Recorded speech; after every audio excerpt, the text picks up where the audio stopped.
Hello, everyone. Welcome back to the Bouk and Zoobie show on the world famous LIR.com, 927LIR.com, and YouTube. I am John Kalaboukas, the Bouk, with my friend Paul Zubulake, Zuby, and special guest, Lieutenant Dan Lettuce, who will help us out with our NFL preview show. Welcome, Dan. Thank you, Paul. Thank you, John, for having me back for the beginning of the NFL season. Looking forward to a good year from both teams. Very optimistic this year. Okay. I don't have Daniel Jones hanging over my head, which is like a breath of fresh air. But it should be a good show today. We see a lot of news, and I just found out as we logged on, Paul's got some breaking jet news, which I always love to hear because it takes the heat off the Giants. So, Paul, what do you got to tell us? Oh man, I'll tell you. And again, thanks Dan for joining the show, and of course, John, good to see you. As we get into the football season, we were so fired up for this show, and as always, and this has been going on, Dan, for the last I don't know few months, where because we're only on every other week. Now we'll be back to once a week, folks. But our timing has been amazing where the big story in the tri-state area seems to be happening the day that we're talking, or I should say filming, which is Wednesday, September 3rd. In the evening, a few days before the opening season, or actually, I guess the night before the opening game, right? Eagles, Cowboys tomorrow night. The Jets unfortunately made the headlines where this is a gut punch of a situation where Elijah Vera Tucker, their starting right guard, their best offensive lineman, tore his tricep muscle today, or actually Tuesday in practice, and will be out for the season. John, being a Jet fan is just a never ending. It's never just never ends. Yeah, you called it saying gut punch. Man, that is terrible news. Really terrible, especially that we've been focusing on the running game and the passing game. That's What else can you say to news like that? It's typical Jets. I don't know.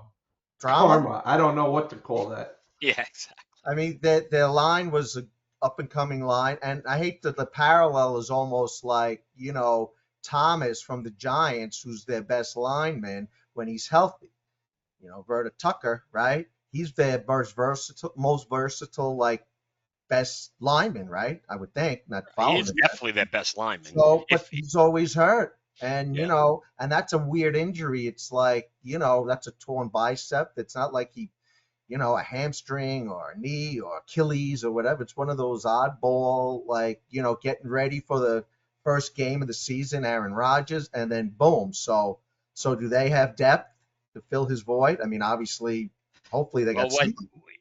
Yeah, I mean, there it is a next man up mentality, but there's definitely a few different storylines behind this whole thing. So we'll get to the team impact first. But one thing I have to bring up, and I don't know you guys, because I kind of scooped you guys today again for other people who were following this all the time. This is I'm not gonna say it's old news. Obviously, everyone's gonna know by the time they watch the show. But the way this story broke today, this morning, was that the infamous Diana Rossini, who is now with the Athletic, Oh, who is famous or infamous for her uh, Aaron Rodgers reporting, and seemed to always have a good mole within the Jets organization, who most people, including myself, pinned on ex assistant GM Rex Hogan and then eventually Joe Douglas. Where how in the world does this building continue to leak information? Yeah. So this is leading to the Aaron Glenn. What is, I'm telling you guys, Aaron Glenn, as we speak, is obviously extremely disappointed to see what happened with Vera Tucker, but he must be fuming that there is still leaks within the Jets organization where this was scooped by her, and give her credit. I give her all the credit in the world for scooping this one. And all this scooping by the Schechters and the Rappaports and the Schultz and whoever guy you want to throw out there, they're just relaying information that people are telling them. And the fact that she got this story is just, I mean, it's an indictment. And I joked, John, right? I sent you that text that I said it must be Woody. It's Yeah. Woody or Brick. Who's leaking this stuff out? Yeah. Yeah, it's incredible that no matter how much they want to tighten the reins over there, it's always going to be loose lips. It's amazing. It's just amazing. I mean, the practices are closed, right? I mean, they don't have any, even if they caught somebody off the field, they're not going to get any updates, right? Yeah, no, this story did not get out at all. It happened on Tuesday, so obviously the team is the players are not doing it. There's no way. Why would Vera Tucker's agent do this? Because there's still speculate. I guess there's a chance, right? He's going to get a second opinion. I mean, for an injury like this, where I mean, I hate to. First of all, it's his second time. Each arm now it's happened to him.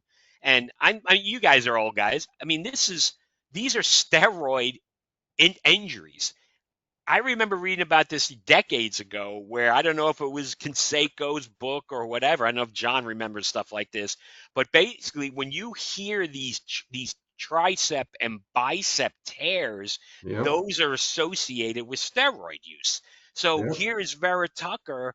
And I mean, we can't be naive. I mean, when it comes to the offensive and defensive linemen in the NFL, I mean, these performance-enhancing drugs are still being used, but these injuries are, make you susceptible to this.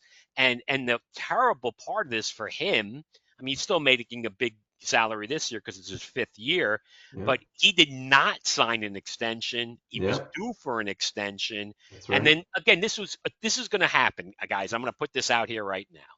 Vera Tucker has played his last game as a Jet. That's painfully obvious. He will probably go somewhere else and end up having a really good career and never get hurt again. I'll put it on the books tonight. Yeah. Well, that's what normally happens, right? The guys, injury history, or the Jets or the Giants sign somebody who hasn't been injured in 5 years, and then they can't make it out of training camp. I mean, that's New York luck, unfortunately, All right, so that's the news. So where do we, quickly, the impact on the team, what's going to happen on the field. And this is something we haven't talked about a lot because I just thought it wasn't that big of a story. It was about, Joe Tippmann, who was their center last year and was a number 2 pick a few years ago, was being challenged by this guy named Josh Myers, who actually was Justin Fields' center at Ohio State. I can't even remember where he came from. Maybe it was Green Bay. I'm not even sure. But he had low numbers as a starter, when it comes to the rankings and all the different websites who do this stuff for a living. So he's going to be the center, Myers, and then Joe Tippmann's going to go to right guard. And then John Simpson, who's been kind of nursing like some sort of back spasms, will be at left guard.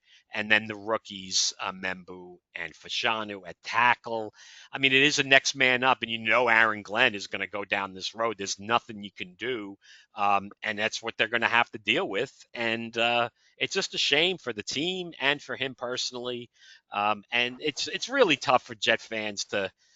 I mean, people like, are you supposed to, and the young crowd. I mean, they haven't seen this like we've seen it, and they're optimistic. But guys like John and I, and it really was a gut punch to hear that one today. I have to tell you, it's tiresome. More like it. Hold on. It's tiresome. I got Muji just texted me. They're making a deal for Evan Neal from the Giants. Hey, he's available. What do you think? Get him over there? Get him out and he's going to play great for you, right? Maybe. Yes, actually, it was funny. I was looking at the Giants depth chart. We're definitely going to get to them, folks, because I wanted to start with the Giants because Dan's on the show. But yeah, so the Giants have some issues on the O line, which we'll definitely get to. But this was the Jets' strength of the team going into the season, or I should say potential strength, because they have young guys who still had to prove themselves. So yeah, we'll see how they react. And Aaron Glenn is that's the attitude he's going to have. But I'm telling you guys, he has to be fuming that this is still going on. It's definitely, it's just got to be so frustrating. And people will say, like, why do you care about this? It doesn't matter. He got hurt. It doesn't matter. No, it matters. It matters. There's still this garbage that's going on in that building. And I don't know who's doing it, but it's been going on for a long time. Long time. And it doesn't matter who's coaching, who's the GM. It's constant. It's constant. Well, the owner hasn't changed in a long time. Well, I'll tell you that much. Yeah.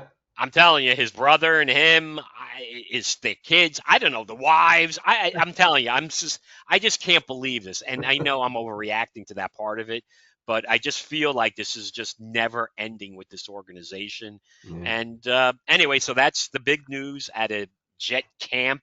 The funny thing was the team eventually had to put out a practice. They put out a practice, who didn't practice today? Oh, yeah. Well, guess what? They didn't have a practice. And they put it out later in the day that Vera Tucker was out with an arm injury or whatever it was, and he missed practice that they didn't have. So John, you love this stuff. The Jets PR, of course, caught with their pants down because the story gets leaked to Diana Rossini, and they can't even handle that part. But the other part, I mean, this is not, and I hate to just dominate the show right now, guys, but the other thing that came out today, too, is just something to watch for Sunday, where Sauce Gardner has been on the injured list with a calf, right? And he's, kind of practicing, who knows, right? Because like you said, Dan, they're closed, the practices to the media. He appears on this same list, guys, limited practice with a fibula. That's all it says, fibula. Oh. So, John, we talk about this a lot, and we joke about like the Met doctors more than the Jet doctors. But if you got a fibula injury, isn't that just an X-ray to find out what's wrong with your fibula? Oh, man. Bone bruise? I don't know. I mean, oh, man. Out of the game? I don't know. Never had one, but I'm just shaking my head. It just never ends. So we don't know. That's the point, Dan. And because this is in this, they have to put him on the list. And he said he was ready to go yesterday, Gardner. Then the next day he turns up on the injured list with a fibula injury, which is unheard of. I don't think I've ever heard that as an injury. What I love the most that you said is that they're listing all these injuries for a non-existent practice. That's what they had to do today. That's one major F up right there. So they because of yesterday, they obviously didn't put out anything after he got hurt, and they didn't want the other teams to know. And strategy. So, but they're gonna you have to disclose injuries, but you don't have to. I don't think until Wednesday. So they didn't break any rules, but just the history of the franchise, you were just hoping it would be something different. And this is not Aaron Glenn's fault. Maybe he has to take a little bit of the hit because he's got to be smart enough to realize it's going to get out. So get ahead of it. Yeah. Well, that's timing. Yeah. You'd rather get ahead of it to make what you want to put out instead of everybody drilling it, because he's not the easiest guy to talk to, which you're finding out. And he'll be under the gun tomorrow with all the reporters like hitting him over the head, and we'll see how he does, Yeah. I mean, it's definitely going to be in the back of the post, I would think, because they like to throw stuff against the Nets out there. And even they say, well, the Tucker injury is going to open the door for your boy Sauce Gardner because now he can be a captain. I guess that was another little he was disappointed that he didn't get picked being a defensive captain, but he shouldn't be. He shouldn't be. Quinn and Williams and Sherwood are the captains. If they're only naming 2 captains, those guys make sense. Yeah. Sauce has got to prove it this year, Dan. This is something we've talked about. We're not these Your last show, you were Jet saying, fans. I mean, yeah, he's the why highest paid corner in the league, and he didn't play like that last year. No. Yeah, that's the problem with the NFL. Like you see some of these guys get, contract extensions and gazillion dollars and whatever, and they're coming off for what? It's like, what was the rush to get that done? What, you might have to pay more if he has like an all-star, like an Aaron Judge season where the Yankees were forced to like lay out a gazillion dollars, or like Alfonso, who didn't, have a Judge year and they want to get rid of him.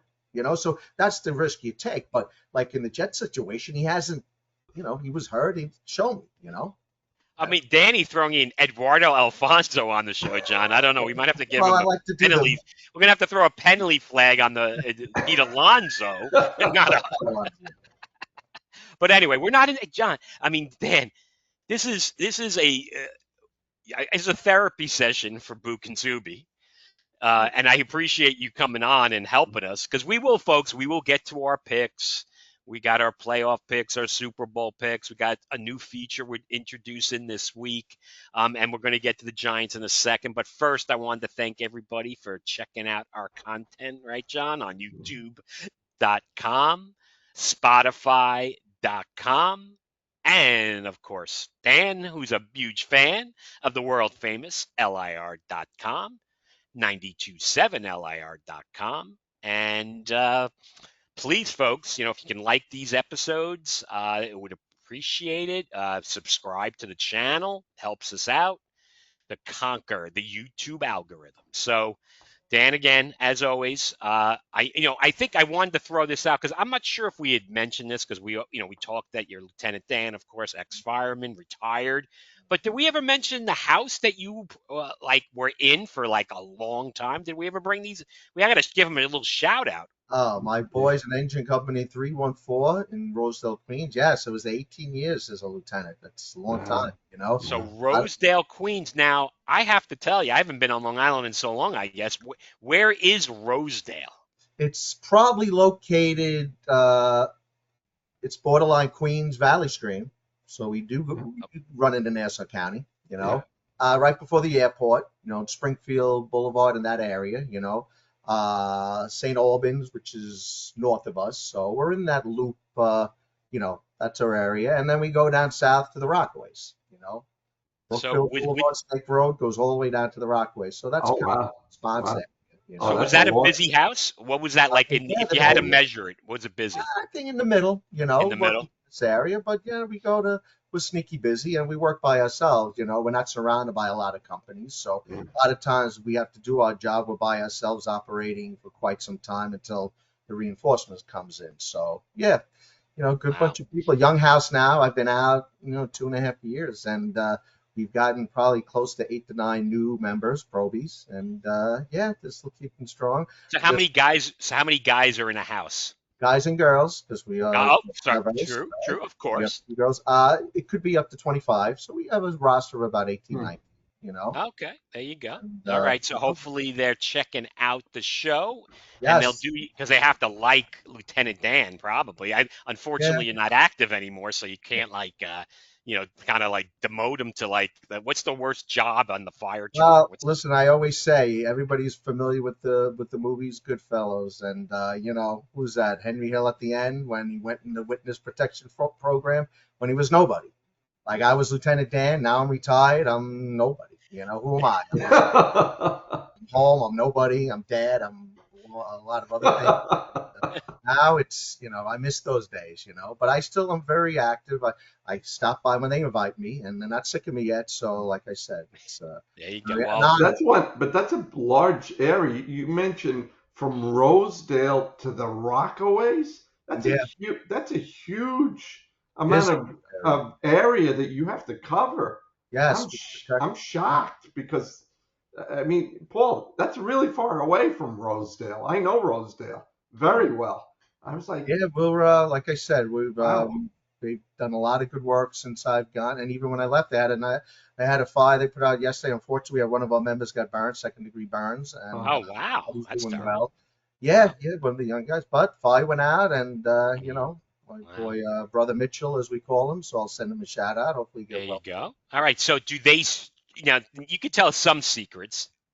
Do the firemen stream content when it's slow? There's nothing going on. I don't know if that happens anymore because there's always an EMS call you guys have to Uh, go to. But can they stream the Bouk and Zoobie show on the like on the big screen in the firehouse? What do you think? Maybe put out a stream yeah, or on their something? No? downtime they can when They they're not can. drilling and they're not doing maintaining the firehouse and the Okay. apparatus and doing their drills and their studying. Yes, and like they're young but they're always on their phones like anything else. There So you go. Well, hopefully we can get some of them checking out the content. So absolutely, Bouk and tell a Zoobie were friend, old school. tell a friend. Yep, Yeah, tell a absolutely. friend, of course, of course.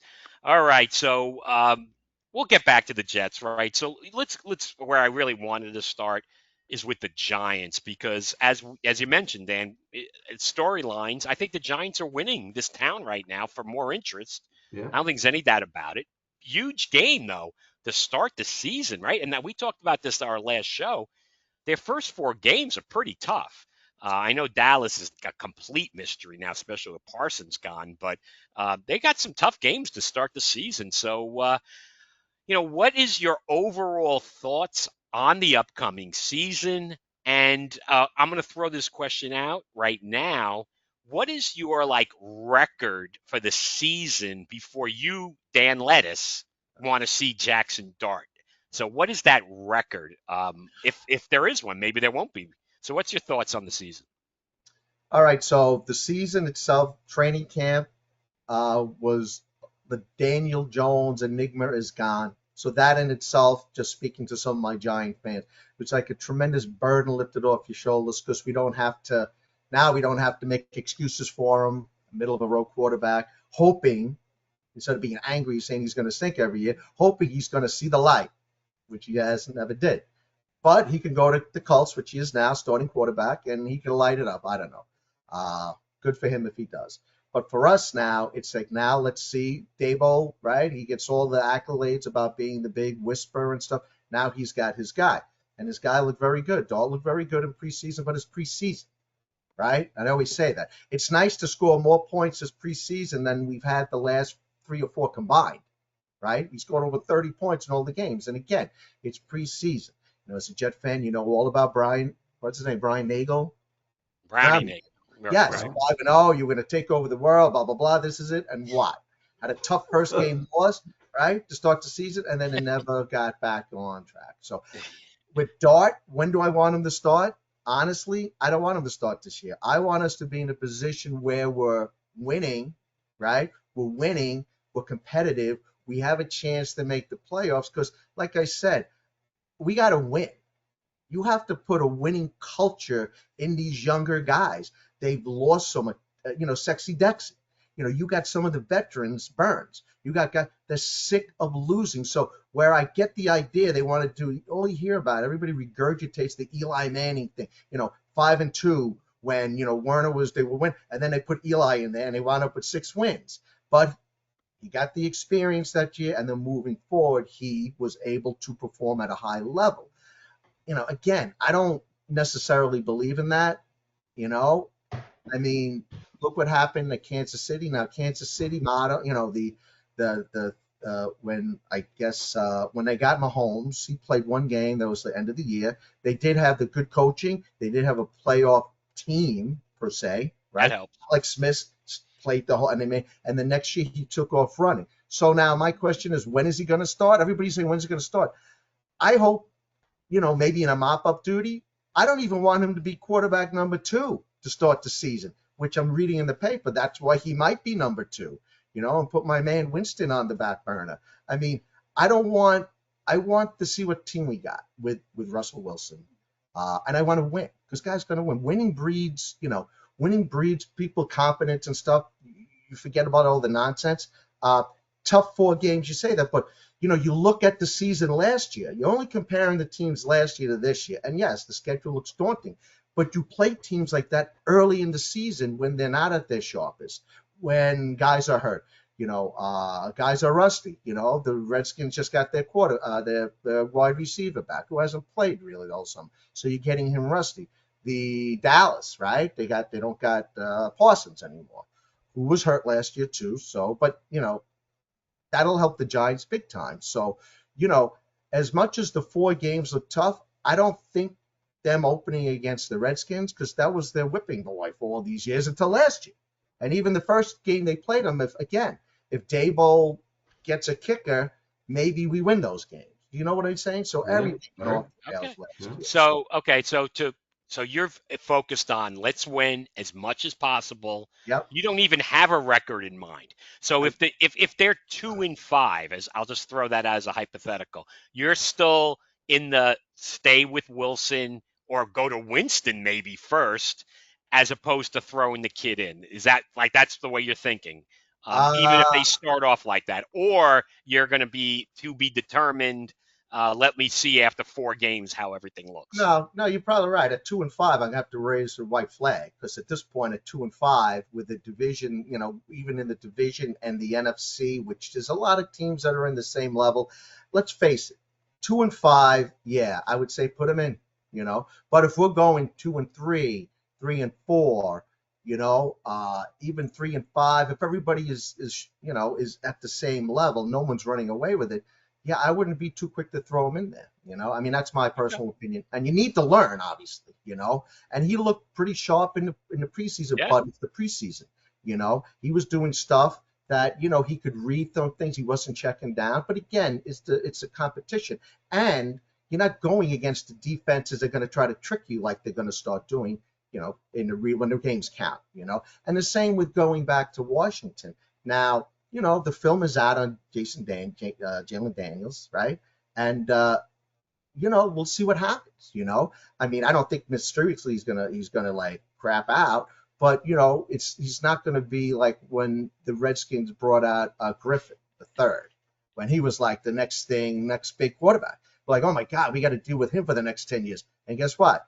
He fizzled out the next year due to injury. He was an injury bug. And what is he doing now? I think he's doing college football. Oh, he's a commentator now. Yeah, actually, he did a game I watched this past weekend. We won't get into that game, but all right. So the Commanders will throw out there, which, by the way, I don't know why they did. I think there was a lot of rumors that they were going to change the Commanders, not back to they're not going back to the Skins unless they literally call them the Skins. But they're not going to be the Redskins anymore. But I thought they're going to change their name. I don't know what happened there. But Dan, last year I was all over Jaden Daniels. I think the guy is just. I think he's going to be a superstar. I agree. Second year though, that's where you find out, and we're going to find out. He did get McLaurin back. I think he'll be fine. That's a tough test for the Giants, but it's a good test. So that's what you want to see. And I guess from a fan perspective, to me, looking at it from the non-Giant fan, is I see a lot of strengths better than their secondary is significantly better. Right, with the Debo and Holland they brought in as free agents. Good pickup. Obviously, with the Abdul Carter coming in, the potential is there for a really fearsome pass rush. Their linebackers are solid. It's like their O-line, right? That's definitely the problem, right? The right side, I was like, it's Van Roten and Elam Allure at the right side. Neil couldn't even beat out Greg Van Roten. No. And like you said, often injured, Andrew Thomas on the left side. I mean, he has to play most of the games.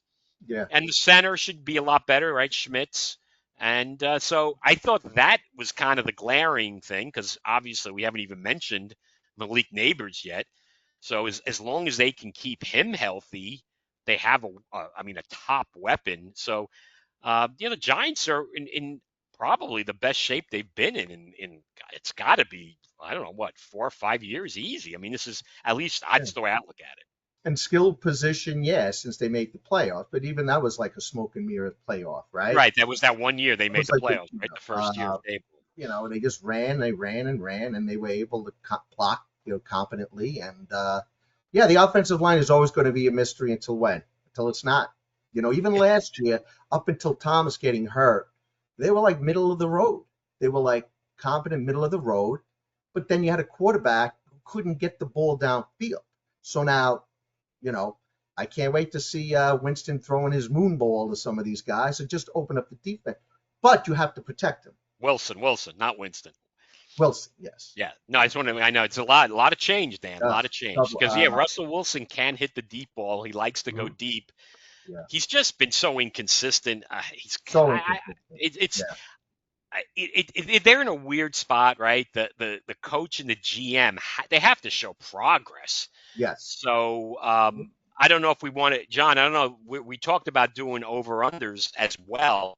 So I don't know if you want to jump in here and give your view on the Giants if you have any, and what are you thinking on the over under? Which I think Dan, we're going to put it in a new way on the Bouk and Zoobie show, right?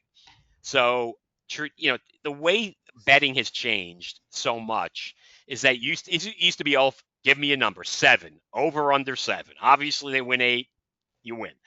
Now there's odds involved, right? So even though the number has been thrown out of that's 5.5, you got to pay more than $100, right, to win 100 to bet the Giants over 5.5.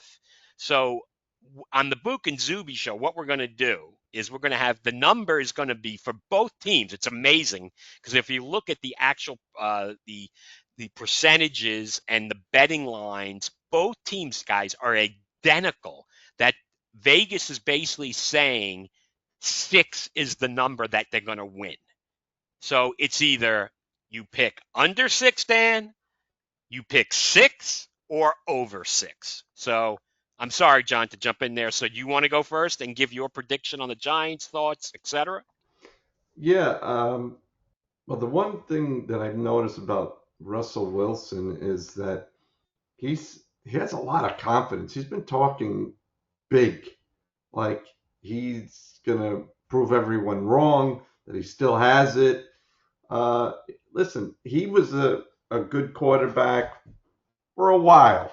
He hasn't been for a very long time, but I I I don't know. I feel the same way like you, Paul. I think the Giants should be optimistic about their team. I actually liked what I saw.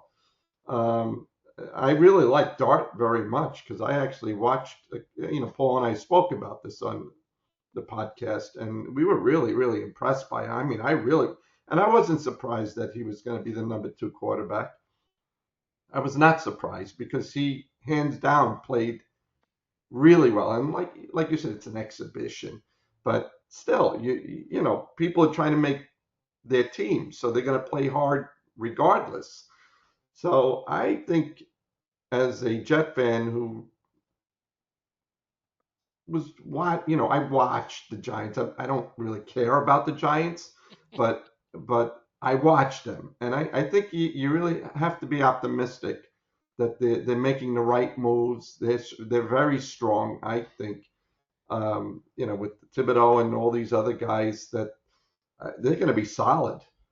Uh, Now, as far as the number of games, I know you said 5.5, Paul, but I have to pick between 6 or above 6 or below Right, 6. right. If you could pick 6, that means you're going for the exact pick, or it's over or under 6, which because obviously you can't win 5.5 games. So yes, so it's 6 is the number, but you can pick 6 because we're not going to be like, oh, you push at 6. No, you pick 6, you get the kudos of like everybody loves you because that was the pick, or you go over or under. What do you got? I'm going to say 6 for them. You're going to say exactly 6. Okay, you're 6. going with 6. Dan, I'm going to save you for last since you're the guy who counts in this one. I'm going over. I'm going over 6, despite the schedule in the beginning of the season. I just think the defense is just going to be. I'd be stunned, Dan. I mean, Bowen has got a lot of pressure on him as a D coordinator Lots. because they're going to have they have the ability to have a lot of different formations defensively. And they can line up 5 guys with hands in the dirt. They can go 3 guys. They can go 2 guys. They have such ability to move guys around. So I just think the defense is just too good. And the offense, and I like Tracy as a back. And I think, Wilson is workmanlike where he can Hmm, get him to like 8 I and think 9. So I think it's yeah, over. over. Okay. All right, well, we'll see. That could be the Yeah, kiss of death, Dan. Sorry. You yeah. go. Well, of course, that's kiss of death. But no, I agree with you, Paul. Again, you got to show me. Health is always an issue with everything in the NFL, and like you said, depth. But yes, it's like this is the year for Bowen. He's got all these pieces, but it's a matter of how you use them. You know what I'm saying? The guys, the main guys, this is their second year in the program, in the system. That's what the problem was last year. They went from the Wink Martindale system to this guy, and again, It struggled, yeah. yeah, they struggle. Everybody struggles. So now a year in the system, even the young guys, even the established veterans, they should be able to have at least a top 10 defense, I'm thinking. And keep them in the game. Keep these games close. And if the offense can figure it out, yeah. So I definitely think they're going to be going over 6. Okay, so Dan we're By agreeing. how much, Dan? Well, I don't want to give you. I'll give you my prediction. Yeah, go for it. I think they're going to go 9-8. 9-8. I'm going to go There you 9 go. and 8. All right. See, Okay. that's the great thing, Dan, about being on on the Bouk and Zoobie show or any podcast, right? You're on the record. I'm on There's the record. nowhere to hide, man. 9-8. So I didn't give an amount. I'll go 8-9. So that's optimistic. So that's But a kiss. the NFL loves parity. And if there's Yes, one and thing, and it's parity. That's all AFC, NFC. They want these games. They want to flex these games in December to screw the fans. They want the close games. They want the 7-6. That's what they want to do. It's You true. know, oh yeah, and oh me, I take the boys once a year to a Giant game. They want to go to the Green Bay Giant game. So now the first thing I have to do, any game they pick, not that the Giants, the Giants, they haven't had a good record or whatever. I have to look at that night game with the possibility that you might be flexed out of that game if something means anything. So the game they want to go to is a Green Bay game. Okay, a lot of intrigue because it's Green Bay and you got Parsons there. Blah, they're supposed to be a good team. That night, I think it's Detroit. It's a heavy hitting game. So now, if we're going to go to that game, I don't have to worry about being flexed. You would think, unless of course the Giants are, But I'm sorry. 7-1. What week? When is the game? When it was? It's sometime in November. End of November. Okay, it's a November game. Okay, so yeah, you're going to that game. So you bought tickets already? No, not yet. Gonna wait. Not Gonna yet. wait. Well, dude, I'm telling you, those Packer fans travel. Crazy. We'll get to that with the Jet game. That's- Oh my God, it's going to be bad, folks. Steeler Nate. Oh my Oh God. boy, Oh, yeah, boy. that It's first bad. night. Couple of things with the Giants I wanted to throw out there. Scatterboo, my boy Cam, is he going to even dress week 1? Do you have any idea? What are they talking about him? Is he going to dress? He Think did he's play a gonna couple dress? snaps in the last preseason game. He wanted to get out there. He slipped on his first carry. He had a big block in front of him, but he was very hyped up. Yeah, I mean, they give no reasons why he shouldn't.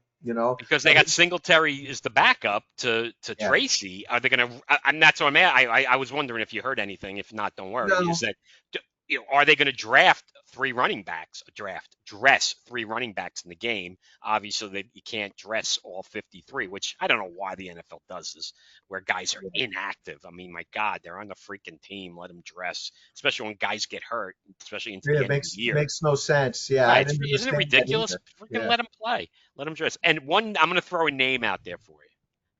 A guy that they picked up who got cut by the Ravens, a safety. His name is Bo Brade.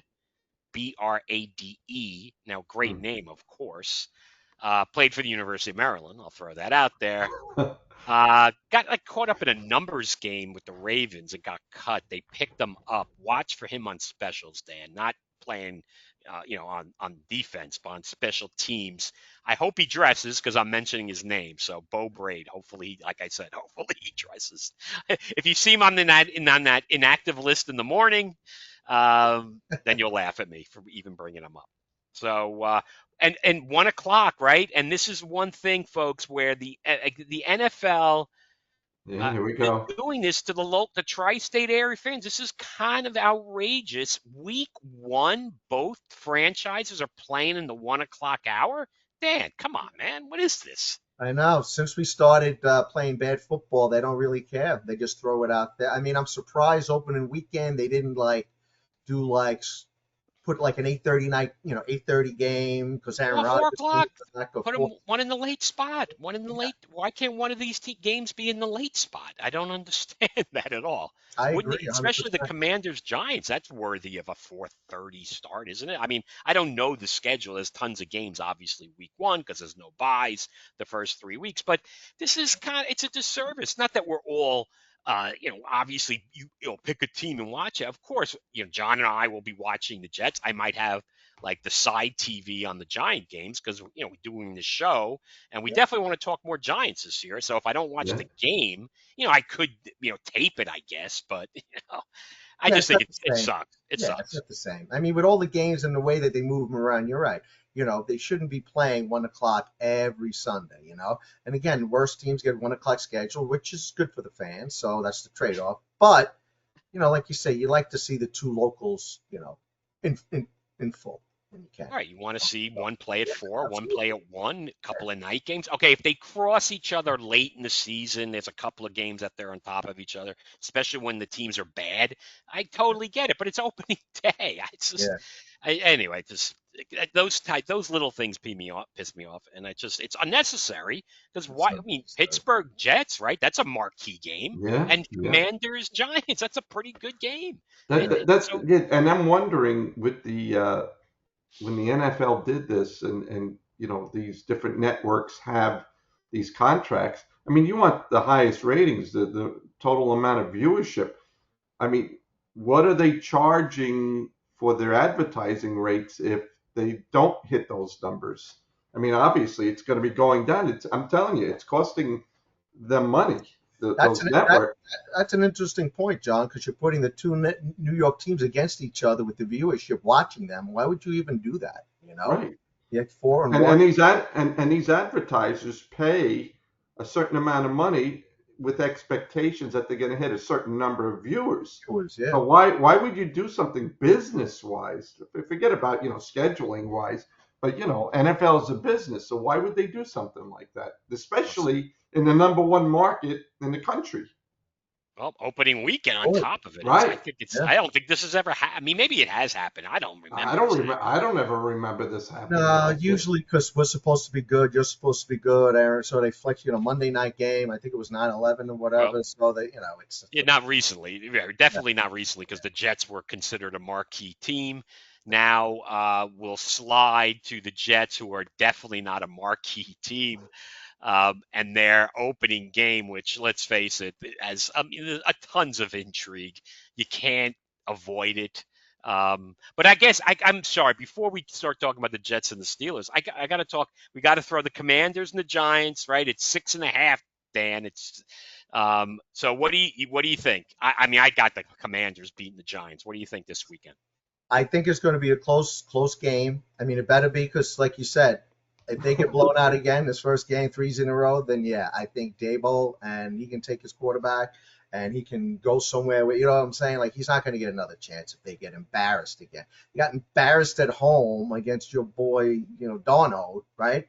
I mean, granted, they had a good season. They didn't know that because they did that to a lot of teams, but you got to be coming out ready to play. And I think that's why a lot of the starters played a lot of the preseason games. And you got it. Like this NFL now, the teams that play their starters early. I know you're going to worry about injuries, but you got to get them live reps. You can't just all of a sudden, it used to be the fourth game, right? That's when you would rest everybody, and then you'd start the season.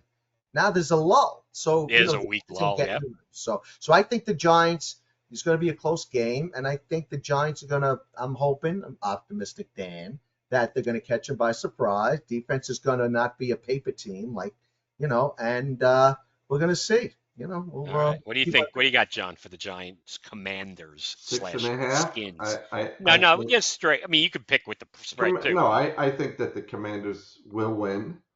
Uh, I don't know if it's going to be as close as Dan thinks it's going to be. Sorry, Dan. I'll tell you, I'm not taking it personal. Don't worry. He's walking up. Just because I'm going to preface this. If it was at home, then I would say that it would be a very close game. I just think because they're going to be in Washington that but somehow they do better. The Commanders at Not to home. cut you off, John. That's interesting though, because I'm the totally opposite. Because they've been playing at home the last 2 years against Dallas, right? That primetime game, which they like got blown out. I think they got shut out 40-0. Yeah. And they brought them back at a home game, the 100th anniversary of the Giants, and they couldn't even drum up what they lose 20-something, 28-3. So them on the road starting the season, I think there's going to be less pressure on them. So I think they're going to try to step up their game. So I'm gonna give you some optimism, Dan, and I'm gonna say that I think the Giants will do better at home this year than they've ever done. I don't know. There's something about me that says, even though I only have them at 6, Right, I was gonna say. I think the Giants are on the right path. I feel actually really positive, much more positive for them than the Jets.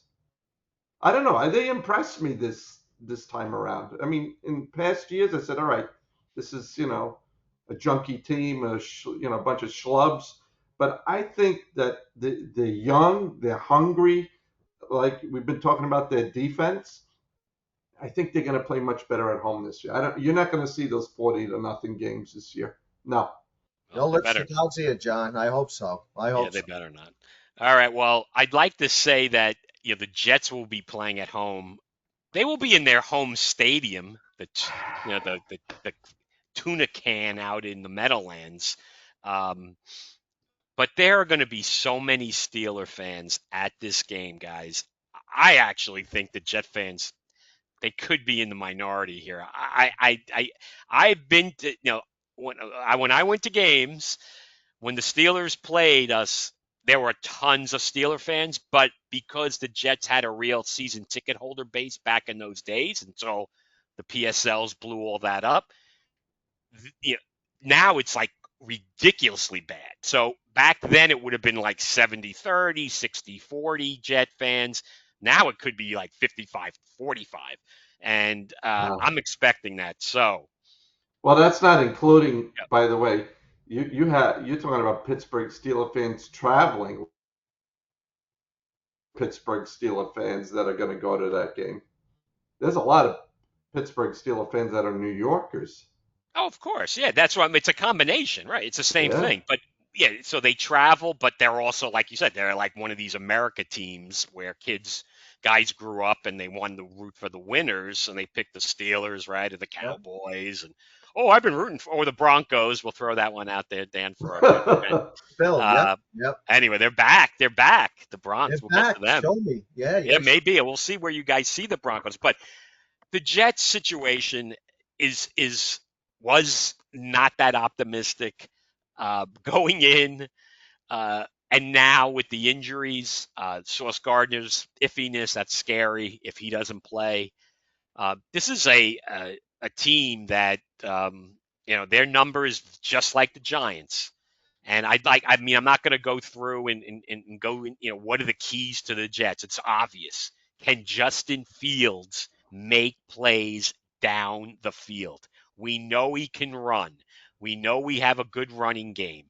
It doesn't mean anything unless you can soften the D by getting guys down the field. So that's what I'm watching. Week 1 is how aggressive they're going to be early, because if they think they're just going to line it up and run from the beginning of the game on first and second down and make it, if it's 3rd and 7, 3rd and 8, they're going to be in huge trouble. So I really hope I see I'm talking throwing deep early, and I hope I see it. And it will be a shame if I don't see it.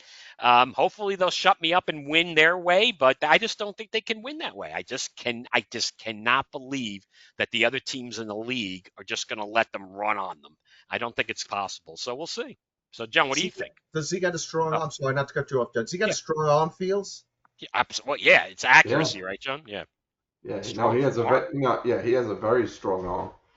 Problem is how about hitting your target? So, you know, but you got to make the effort to go, even if it's an incomplete pass. You got to show you're not afraid to go down the field, and that's why my view is do it early in the game. So if you can actually make a play deep early, you're going to change the complexion of the game. Where then you can go to your running game and still have that threat that you can beat them over the top.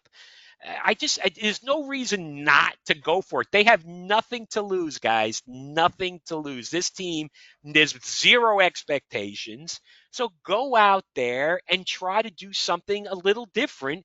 And it's great. I understand the only way they're going to be a winning team is by running the ball. But that doesn't mean in the beginning of the year you don't try to establish some sort of passing game deep. I'm not talking about throwing, the first 10 times in the middle of the field. And I'm talking about taking some shots over the top and not be afraid of the consequences. So we'll see what happens. I can't wait. They look like, and hopefully they're listening to you, Paul, because I would love for them to do that. But it just seems like that they've been very, very conservative. It's just, pounding the ball. That's what it looks like they've been doing. And dumping it off, right? That's what Right, they've looked. right, Right. right. So it's not going to work. I It's wish not gonna work. they would show some guts. And how about some? I don't want trickery. That's one thing I can't stand about the Jets is all these stupid trick plays that never work, never work. And they look bad doing it too. It's like they never practiced it before. It's like, when we used to play football and we used to use our fingers and show, okay, go this way. And I think that's what the Jets were doing last year with their plays, with their trick plays. Let's just play solid and a lot less conservative. That's what I want. I want them to go for it, like you said. Once in a while, throw a bomb, take a shot. They have to take shots. They They have to. have to. They have And to. they they're going to try to win games 14-13. I mean, it's just not I going to think work. that's going to be their strategy. Yeah, well, we'll find out, John. We'll find out. But I mean, the other obviously the storyline, and I mean, the Jets potentially have a pass rush. We don't know about Jermaine Johnson. That's a huge mystery. Let's see how many snaps he plays. Let's see Yeah. how many snaps Quinnen plays this weekend. And then Will McDonald. They have guys who can get to the quarterback. And I don't care. I know he's a year further off his Achilles, but they can get to Rodgers, and they got to get to They Rodgers. have to. They just have to go after him and hit him. I'm sorry, right? I'm not talking about hurting him. They got to kind of, I don't want to say, lay him out, right, Dan? They are. They're going to try to lay Well, them out. the Jets' front seven is their strength, right? Their front seven, right, with their linebackers and stuff, and the Well, defensive. they got some suspect and inside on defensive tackles. We wish we had Dexter Lawrence with Quinnen. So we have Quinnen, but we don't have much else. And the Jets play more four-man fronts than the Giants do.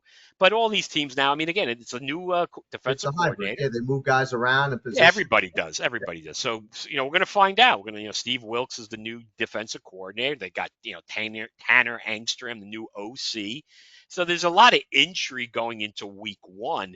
But personally, to me, it's like I already said on offense what I want them to do. And then, of course, on defense, I mean, come on. They've got to get after him.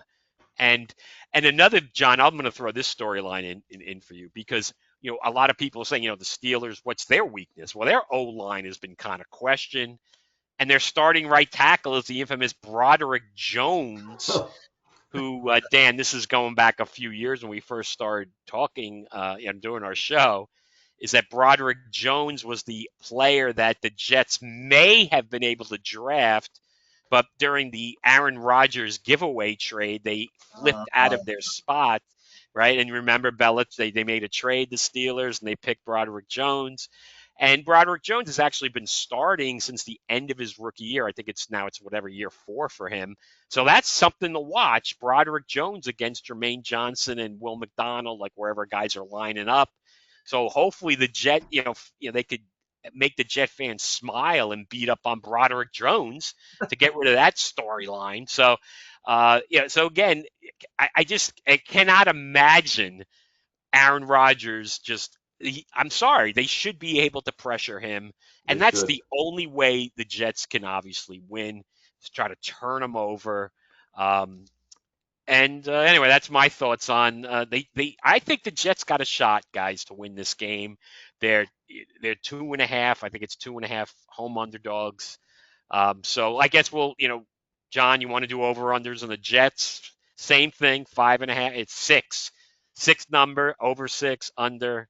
Dan, you want to take the honors as a Giant fan and Yeah. go first? So the Jets, I'm thinking, I'm an optimist, John. I'm giving it back to you. I think they're gonna stay in games. I mean, Glenn is a defensive guy. He knows what the Jets are about, and it's gonna be ugly. They're gonna have to win ugly, I think. Unless Fields, they didn't show much in the preseason because and that's what they kept saying in the papers. The Jets were like so horrible in the preseason because they weren't showing anything. So And you in look, play, yeah, in yeah. play. So I'm thinking they're going to come out like you said, Paul. They'll probably surprise you in the first couple drives. I think they're going to try to open it up a little play action because that's what everybody's going to do.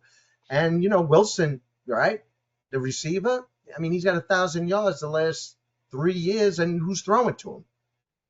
So I mean, Rodgers was hurt most of the time, and you had Zach Wilson, right? He was the number one guy throwing to him, so he's got talent. It's just a matter of getting him the ball. So I think it's going to be a close game. I'll have to say, I hate to break your heart, John. I think Rodgers coming down, and they're going to kick a field goal to win. All right, all right. What about the over under? So you're doing the The opposite. over under. I think the Jets could probably peel out of it. I think it's going to be over.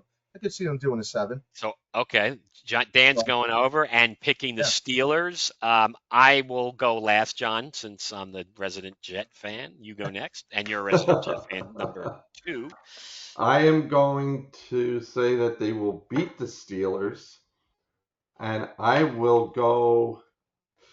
I think I may have said it last week. I'm thinking that they're going to probably be 7-10. So I'm going to say over. You're going to go over with the Jets I beating I, the Steelers. I was going to say below, but then I said, yeah, no, they're not going to go below 6. So I'm going to be I'm always the optimist, but True. I'll All right. take 7 wins. I'll take 7 wins. I'll be happy with All right. 7 wins. So I've thought about this a lot, and I'm actually picking the Jets to beat the Steelers, which is going to create all this excitement, which will be soon dashed with reality. I'm going 6, John, just like you did with the Giants. I'm going with the probabilities. I'm going on the number. And of course, I'm not rooting for this, folks. I don't care about my predictions, but I'm going with what I'm seeing. And I just see too many ifs. So despite the fact that I think they can beat the Steelers and will eke out a victory over the dreaded Aaron Rodgers, I'm going 6. 6. So All right. we've been Put it in the talking a books. lot, guys. Yes, sir. Go. No, I said put it in the books, right? Put in the books. All Put right. it in the So we books. got to get to our playoff teams because we got some MLB we got to do. We've been talking a lot. So, Dan, we gave you this little heads up on the Bouk and Zoobie Yep. show. We do it every year. We give our 7 AFC teams, our 7 NFC teams, making sure that we have at least one from each division. We're going to make sure of that. And then Super Bowl teams and who's going to win the Super Bowl. We're not going to go through the playoffs and all that. So, John, anybody who wants to go first, last? What do we do here? What do you want to do? We'll let Dan go because he's our guest. He's our guest. Guests go first, Dan. So where you want to start? Go with the AFC. Let's start with the AFC for you. Who do you got Gonna go in the AFC. playoffs? And so the AFC, NFC, about the playoffs. Not the same teams don't make it every year. So, so I'm going with. Although my list is probably strictly from last year, but I'm going to do the Bills, the Ravens. All right. The South is a toss-up. I think just by default, I'm taking Houston. Although, watch, Daniel Jones going to light me up, or Jacksonville with all the new players. Who knows? But I'm going with Houston. And I'm going to go with Kansas City and show me till somebody knocks them off. I'm going to stick with Kansas City. My other teams are going to be Pittsburgh. Again, show me, Pittsburgh. They make it every year. Pittsburgh, the Bengals, and Denver. And my championship game in the AFC is going to be the Bills, finally, over Joe Burrow. And the Bills are going to luck out because Joe Burrow is going to beat up everybody because it seems that's what he does with Kansas City. And it's going to be an easy route for the Bills to make it to their first Super Bowl in a long time. All right, there you go. Wow. So you've got the Bills winning the Super Bowl. I'm sorry, I missed that at the end. Oh, okay. Oh, No, yes. So let me just go quickly. Yeah, too much shtick. All right, no, you don't have to do NFC. all the playoff games. Just you gave the championship game. That's totally fine. But okay, so give your NFC teams and then give the Super Bowl. I'm sorry, You that's got right. it. So unfortunately, I got Philly, Green All right. Bay, Tampa Bay, and this is something I didn't bring up before. I'm going to go with the Rams. And just as a side note, can you imagine if the Giants ended up getting Stafford from the Rams with all his injury problems? That was like written like he wouldn't even play a game for the Giants. They would have signed him for all this money. His back would have been in and out. They couldn't put, and he would be done. So thank goodness that was a good sign they didn't get him. If he's healthy, I think they definitely win the division. Then I go with the wild card teams. It's going to be Detroit. I'm gonna go with the Seahawks as the wild card in the West because I ain't buying San Francisco. And believe it or not, you ready? You're sitting down. I'm gonna go with my big blue Giants squeezing in that last wild Wow. card. So that's something All a little right. different. Uh, They then it's going to be Green Bay over Philly in the championship game, and it's going to be my prediction: the Bills over Green Bay. Wow. Bills, Green Bay for Dan. Okay, John, you want to go? You want me to go? I'll go. Okay, I'll So go last. my AFC teams, I have the Chiefs, Ravens, Bills, Bengals, Chargers, the Texans, Broncos. Okay. So there's only one difference there. Dan with the Steelers, John with the Chargers. Okay. Uh, NFC Lions. I have to go with my Lions. Commanders, Eagles, Rams, Bucks, 49ers. Am I missing one? I don't know. No, I think that's it. Uh, did you say 7 teams, John? Come on, count your 7 teams. Packers. Okay. Who do you got coming out of each side? I am going to say, I'm a sucker for them every year, and every year I've taken them. I'm going with the Ravens to Ah, win the Super Bowl against um, Eagles. All right. The reason I went like this, I gave one of this, my good friend Richie, right, with the Ken O'Brien when he got drafted. He's on the NFL Films for Life. We'll throw out one for Richie. I went like this, John, because I did this. I picked the same team. So that is going to make a good friend of mine very pissed off because he's a huge Raven fan. So ah, double kiss of death. Yeah. this is the kiss of death to all these teams because, Dan, you and I are exactly the same in the AFC. Bills, Broncos, Chiefs, Ravens, Bengals, Steelers, and Texans. And John, the only reason, and I have the Jets beating the Steelers. I told you last year I did not pick the Steelers to make the playoffs, and I said at the end of the year I'm picking them no matter what. And that's what I'm doing because they have made, despite the fact they haven't won Yeah, a playoff game, Yeah. yeah. they've been making it. So I hope that's the death nail for them. It might be picking them.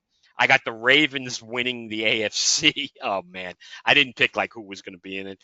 And then on the other side, very close. I did go. I didn't like break it down by divisions like Danny did. I did it more like John. So I got Commanders and the Eagles, the 49ers, the Lions. I did do the Seahawks too, Dan. Me and you were Mm. on the same wavelength. I didn't have the Packers in, but when they made the Parsons trade, I had to put them in. I put them in, and then I got the Bucks winning that the other lousy division. So very similar. Dan had the Rams and the Giants, and then John, you had one difference, I think, right? Than me. And then who do I have coming out? I'm going back to rematch of a few years ago. I'm going to shock everybody. The 49ers in the Super Bowl losing to the Ravens. So those are the picks. People, please take note and ridicule us in the future. All right, guys. I know we had to shoot through that, but I think it's always fun to get on the record with the picks. Dan, another thing before I think we got one other thing coming before we get to Johnny's MLB suicide pick. First of all, how many suicide pools are you in? That's the first question. I'm only in 2, believe it or not. Only in 2 this year. With some multiple picks, Have you made your selections in your mind yet? You don't have to put them on the record here, but what do you have you made the thought or not yet? Yeah, I mean, there's always a big, again, the suicide pool, everybody wants to survive the first week. Oh, right? Right. Survivor pool. Survive. I can't say suicide. Yeah, okay. Right. Survivor. Exactly.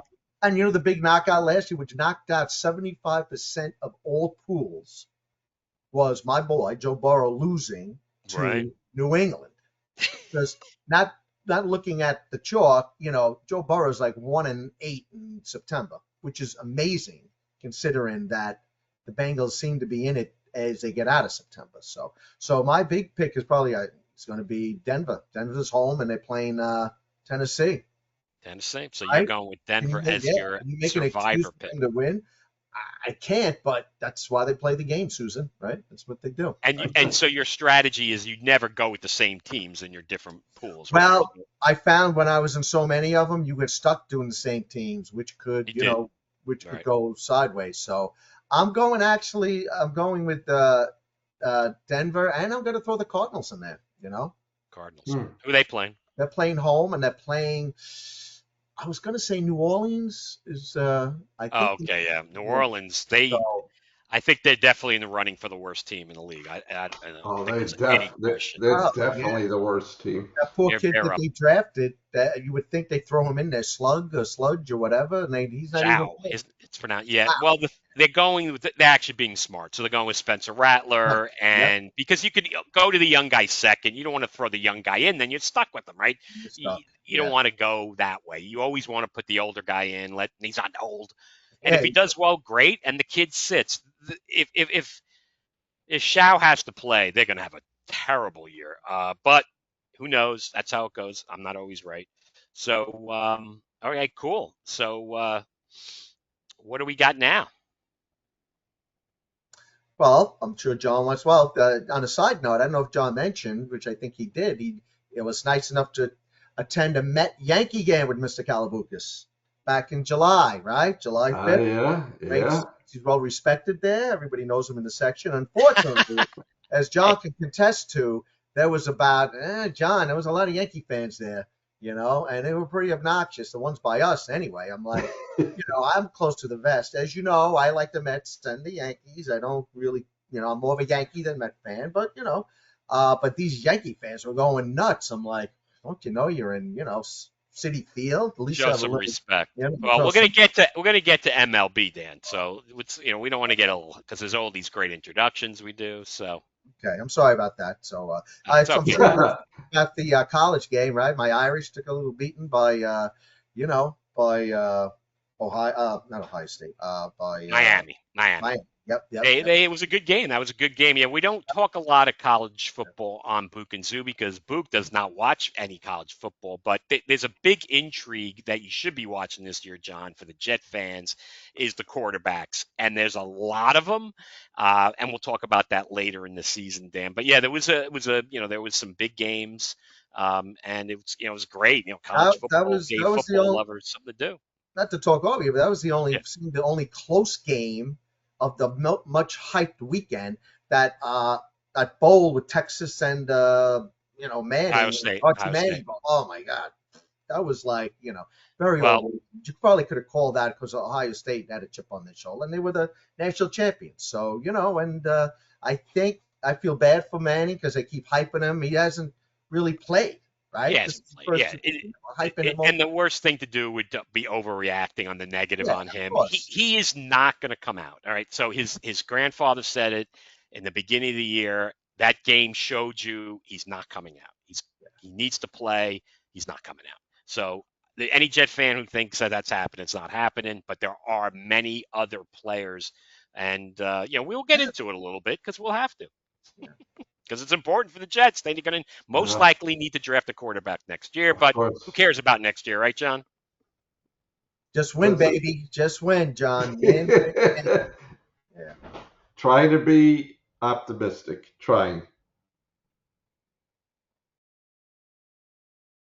very hard. Good deal. All right, John. What do you got next, John? No, I mean, if you want, let's go to MLB. Your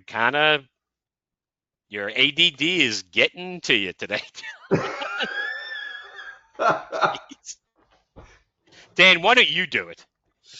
All right, I'll listen to I don't know your punchline there, so your intro for John. Go ahead. You could do the intro, Paul, because you love to string it out. Well, John, I wasn't talking about that either. So we were doing a new feature on the Bouk and Zoobie show, which I mentioned earlier. I totally forgot. Sorry. I know. Yes, here comes, right? But the predictions, right? So instead of doing a rant of the week, John, we're going to do what? The prediction of the Zoobie the Greek pick of the week. Zoobie the Greek pick of the week. That's the new one. It was Jimmy the Greek back in the day. We have on CBS, NBC, well known for his controversial take on everything.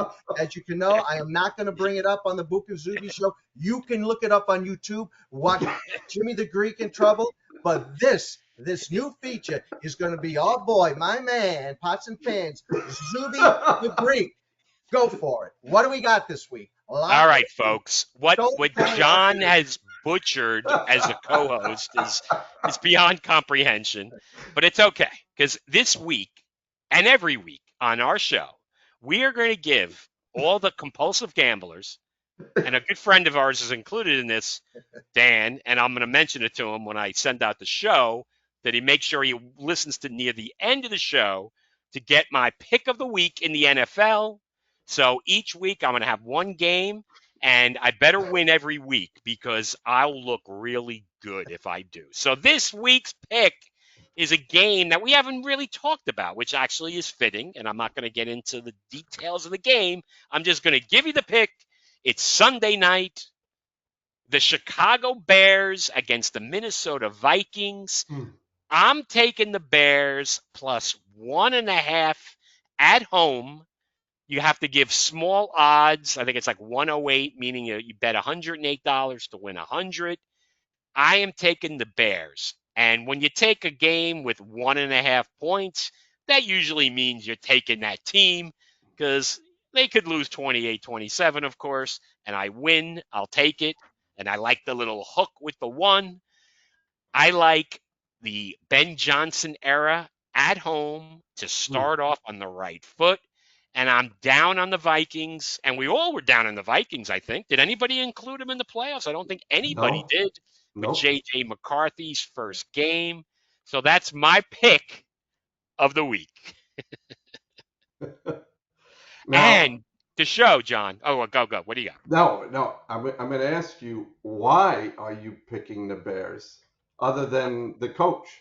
Well, I'm going with the coach. I'm going with quarterback Williams to get off to a good start. And it's also just as much a negative Minnesota pick with J.J. McCarthy starting his first game. The Bears are they're a franchise who desperately needs to start well. They're at home. It's Sunday night. The crowd is going to be raucous. I just think Caleb Williams is going to get off to a good start this year. I think a lot of people are questioning him. They're down on him. And that's what I'm going with. So I'm going. It's kind of anti-Vikings more than pro-Chicago. I just like home underdogs in general. I took the Jets as a home underdog. That's definitely not going to be my pick of the week. But anyway, we'll see how I do. All right. And if I lose, I'll have to come back next week because you got to have like a winning record by the end of the year. You better. Gamblers know, right? You only got to win 60% of the time. So, well, let's see how I do. So we'll throw that out, Dan, to our friends, and maybe somebody will throw a Absolutely. couple So, yep. Benjamins on it, and they may become wealthy off of Bouk and Zoobie. So you never know. I might get a big following based on my pick of the week, John. So next week, I think you'll do a lot better with the intro. Well, I'll remember next week.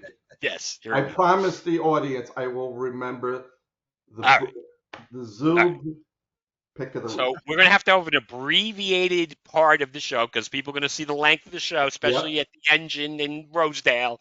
And the guys are going to be like, "Are you kidding It me?" scares people off. It scares them off when they see the Scares numbers. them off when they see Yep. the length, John. So you're going to have to go quick. But we got to hear about MLB, where the Book meter is with baseball with Book. Yeah, abbreviated. Mets hitting well, pitching is terrible. Other than the rookies, they're going to be playing the Reds the next 3 games, so they could actually put the Reds out of their misery. Tong will be pitching on Saturday. McLean will be pitching on Sunday, so that's going to be interesting. That they're going to actually have them back to back. McLean started off a little shaky yesterday. By the way, the Mets lost today. It was a day game. Holmes again. It's the same old story. What did he do? What did he end up pitching? How many innings? I believe it was a little less than 5. I don't remember exactly, but All he right. was okay. But still, they lost 6-2. So the bottom line is it didn't work. But the pitching is in trouble. I mean, Senga's been just, I don't know what has happened to him. Peterson looks tired to me. I think they need to give him rest. I think they need to bring McGill back now. Let him start a couple of games.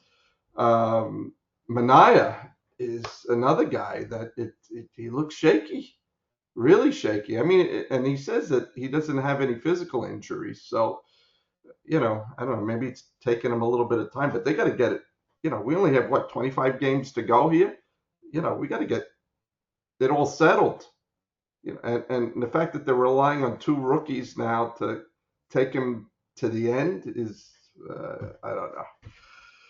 I mean, it was nice. It's nice to see that the hitting is kicking in. I mean, they're driving in runs. They're doing well with runners in scoring position. But guess what?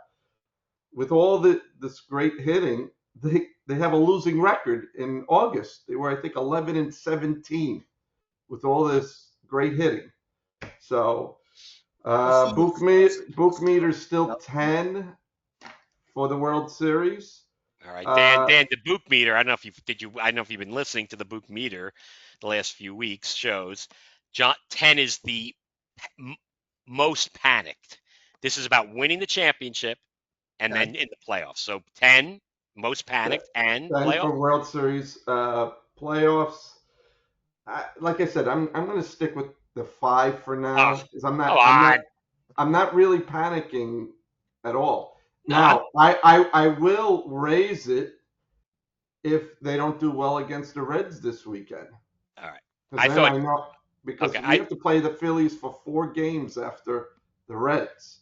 So Right. So I thought my playoff meter would be lower, meaning less panic. I think they're making the playoffs, John. I mean, I agree. I understand what you're not watch the there. You're not there. no, watch the Giants are All right. coming All out of right. nowhere right now. The Giants are in a real winning streak. All right. So the Still Mets, worried. All right. these next 7 games that they're playing, 3 against the Reds, 4 against the Phillies. If they're near 500, if they're 3-4 or 4-3, then I think they'll make it pretty easily. But the problem is that you can't depend on the pitching right now. The pitching is the problem. It's a huge problem because you saw what happened with Mania. He couldn't even last 4 innings. So what happens? We got to go back to the bullpen again. And not everyone in the bullpen's doing well. I mean, Helsley's doing terribly. He I mean, gave up, John. He gave up 3 runs today, right? I just looking at the box score. Oh man. Oh my God. You talk about Panic. a guy that's just plummeted. I mean, he could have been a great setup guy for us. Great. Well, This guy throws 102 miles an hour, but it's straight. It doesn't move. I mean, he has a slider. He never gets it over the plate. It's terrible. And they're saying that he's tipping his pitches. I don't think he's tipping his pitches. I think his fastball just keeps going straight. It's straight. Is that There's no movement. Is that who they picked up at the trading? The trading deadline, yeah. yes. He was a former closer for the Cardinals. So I don't know, maybe because he's not used to being a setup guy, but that shouldn't matter. You have your stuff or you don't have your stuff. He gave up 3 runs today. That gets even worse. Also, I did hear today that Senga, they're talking about sending him down to the minors. They wanted, because he's being passed on the rotation. Yeah. When you said, right, the Sunday McLean, meaning that no Senga. So Yeah. they're trying to get him to take a demotion to the minor leagues. Wow. So I don't know if he's going to take that, but you're right, John. I mean, and it's so funny because, I mean, Holmes, this is why are they doing this to us Met fans? This is just absurd what's happening with Holmes. And what about Sprout? Why don't they bring him up? Yeah, I mean, they have the option of doing it. I think they're going to be bringing up McGill now. McGill's been pitching well in his rehab. He has good stuff. I mean, listen, it's better than what we have right now. Put him in. All Put right. McGill in. What I don't understand is Walker Buehler was available. The Red Sox released him. Now, this guy is look, he might not be good lately during the regular season. He was actually a total disaster with the Red Sox.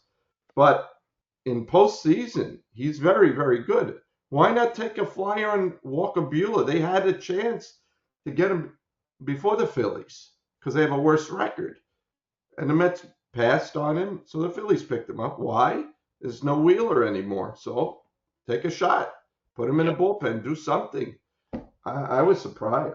And by the way, the trade with Taylor, which absolutely drove me crazy with the Giants. Guess what? Rogers, not with Taylor. Rogers. Did I say Taylor? I'm sorry. Yeah, Taylor Rogers. Thank you, Taylor Rogers. Man, this is not a good night.